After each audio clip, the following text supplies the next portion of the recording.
오늘도 막판에 회복세를 보여주나 싶었지만 결국은 하락 마감하는 모습이었는데요. 박 기자, 오늘 시장 보면 사실 외국인 자금이 좀 계속 빠지고 있는 것 같아요. 네, 미국 국채금리 상승으로 인한 부담감에 국내 증시도 힘을 내지 못하고 있습니다. 오늘 김용범 기획재정부 차관이 미국 국채금리 상승으로 국내 금융시장의 변동성이 지속될 수 있다며 동향을 주시하고 기민하게 대응하겠다라고까지 말하기도 했습니다. 그렇습니다. 사실 국채 금리가 계속해서 움직이면서 이런 기술주 위주의 시장이 계속해서 좀 타격을 받고 있는 모습인데 이런 미국 국채 금리의 상승 좀 이유를 뭐라고 봐야겠습니까? 네, 경기 회복 전망과 함께 인플레이션에 대한 우려가 커지고 있기 때문입니다. 네. 미 상원은 지난 주말 동안 1조 9천억 달러의 부양책을 가결했습니다. 이번 주 하원에서 법안을 가결하고 또 조 바이든 대통령이 서명을 하면 부양책이 시행되는데요. 초대형 부양책이 실시되면 시장의 돈이 그만큼 많이 풀리게 되는 것이니까 경제 회복 기대감이 커지겠죠. 네. 이 가운데 물가 상승, 즉 인플레이션 우려가 커지게 되고 국채 금리가 오르는 겁니다. 네, 말씀해주신 부분에서 이제 현지 시간으로 9일, 우리도 이제 하루가 지나면 이 표결 결과를 알 수 있게 된다는 점 좀 참고를 해보셔야겠습니다. 자, 그리고 이런 상황에서 사실 미국 국채 금리가 오르는데 우리 시장은 왜 이렇게 영향을 받냐? 이 부분 좀 궁금해하시는 분들도 많을 것 같아요. 네, 많습니다. 미국 국채 금리가 오르면 주식 투자를 하던 자금들이 국채로 옮겨가게 됩니다. 네. 현재 미국 10년물 국채 금리가 연 1.6% 수준인데요. 안전한 미국 국채에서 높은 수익률을 얻을 수 있다면 자금이 이동하겠죠. 또 국채 금리와 달러가 연동되는데 달러가 강세가 되면 외국인 투자자 입장에선 환차손이 발생을 할 수가 있어서 자금이 빠지는 경향도 있습니다. 네, 지금 또 사실 국채 금리 향방에 또 전 세계 시장이 들썩이다 보니까 이제는 좀 시장에서 배제할 수 없는 요인일 것 같은데 이럴 때는 저희가 좀 어떤 업종에 관심을 가져보면 좋을까요? 네, 대표적으로는 은행주의 수혜가 예상됩니다. 미국 네. 국채와 상관관계가 높은 국내 국고채 금리와 또 시장 금리가 동반 상승하면 그만큼 은행의 수익성도 개선될 수 있기 때문인데요. 앞서 리포트에서도 살펴봤듯 은행에서 돈을 빌린 고객들은 이제 압박이 커지겠지만 은행 입장에선 수익성이 더 커진다는 겁니다. 맞습니다. 또 그래서 가장 민감한 뉴욕 증시를 보더라도 이제 시장이 부진해도 은행주들은 좀 수익률을 크게 보고 있다는 점 확인을 해보실 수가 있는데 그럼 이런 은행주들의 상승세는 언제까지 지속이 될까요? 네, 전문가들은 주요국 중앙은행이 긴축 기조로 선회하기 전까지는 은행주 주가가 긍정적일 것이라고 보고 있습니다. 사실 지금 상황에서 긴축 기조로 돌아서기 전까지다라고 한다면 좀 아직까지 길게 기간이 남았을 것 같은데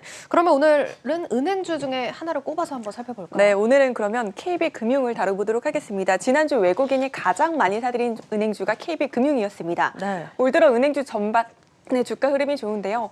올해 KRX 은행지수가 12% 정도 오른 한편 KB금융은 20% 정도의 상승세를 보여주기도 했습니다. 거의 뭐 2배 가까운 상승세를 보여주고 있고 KB금융이 지난해 실적도 굉장히 잘 나오지 않았습니까? 네, 지난해에는 KB에게 굉장히 기분 좋은 한 해였습니다. 네. KB금융은 지난해 3조 4,552억 원의 당기순이익을 기록하며 3년 만에 신한금융을 제치고 1위 자리에 올라서기까지 했습니다. 1위 자리까지 탈환을 했는데 이유가 좀 뭐라고 봐야겠습니까? 네, 두 회사의 순위가 바뀐 결정적인 요인은 사모펀드 사태와 충당금 적립 등입니다.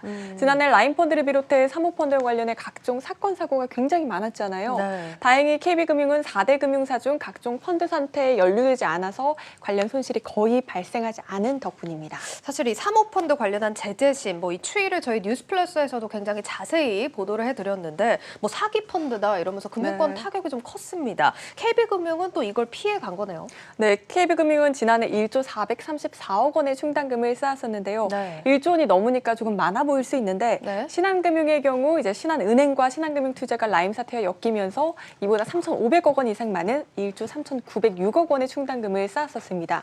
KB금융이 1위 자리를 탈환한 결정적인 이유가 여기 있었습니다. KB에서는 이걸 피해가면서 대손 충당금 규모를 좀 줄일 수 있었다라고 좀 해석을 해보겠습니다. 자, 그럼 올해 전망은 어떻게 나오고 있습니까? 네, 올해 전망 또한 좋습니다. 증권업계에선 올해 은행 이자 이익 증가와 또 충당금 비용 감소로 순이익이 증가할 것으로 전망하고 있습니다. 네. FN 가이드에 따르면 증권사들은 올해 KB금융의 순이익이 전년 대비 6% 정도 증가할 것이라고 추정하고 있습니다. 네. 알겠습니다. 자, 일단 은행 부문 같은 경우는 전망이 좋다 이렇게 짚어주셨고 비은행 부문 상황은 어떻습니까 그럼? 네, 증권, 보험 등 비은행 부분도 실적이 크게 상승할 것으로 전망됩니다. 지난해 증권 업황이 굉장히 좋았잖아요. 네. KB금융의 계열사 KB증권의 실적도 크게 늘었고 올해 전망도 긍정적입니다. 금리가 오르면 보험사들의 실적도 긍정적일 것이고요. 또 KB금융은 지난해 프루덴셜 생명 등을 인수를 했고 KB국민은행은 캄보디아 프라삭 등 글로벌 은행 등을 사들이며 몸집을 키워나갑니다. 키워나가고 있는데 시장에선 꾸준한 투자가 결실을 맺고 있다라고 보고 있습니다.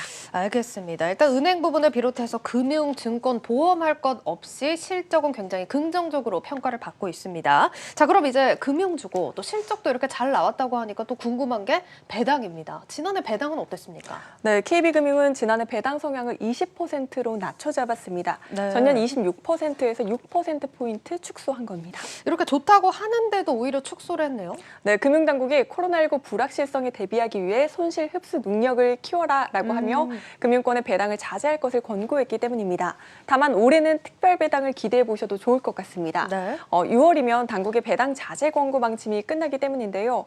KB금융은 이미 이제 정관의 중간 분기 배당을 명시한 만큼 배당 횟수를 늘리는 데 절차상 문제가 없고 또 KB금융 측이 자사주 매입이나 소각, 중간 배당 등 다양한 방안을 검토해 실시하겠다라고 밝혔기 때문에 특별 배당까지 기대해 보셔도 좋을 것 같습니다. 6월 이후에 또 배당이 어떻게 달라질지 또 주목을 해보셔야 할 것 같고 주가도 뭐 여기 연동해서 잘 갈 것 같은데요. 네, 다만 금리 상승 속도에 따라 달라질 것 같습니다. 금리 상승이 너무 빠르면 주요국의 긴축 정책을 앞당길 수 있다는 우려를 촉발할 수가 있고 지수 전체가 조정을 받을 수도 있기 때문입니다. 네. 다만 지금처럼 이제 지수 조정 폭이 너무 크지 않다면 은행주가 부각되는 지금과 같은 상황이 이어질 것으로 보입니다. 알겠습니다. 자, 긍정적인 전망 계속해서 받는 은행주들 살펴보고 있고 가장 중요한 목표 주가까지 한번 들어보죠. 네, 키움증권은 7만 원, 하나금융투자는 6만 원, 이베스투자증권은 5만 8천 원을 제시하고 있습니다. 알겠습니다.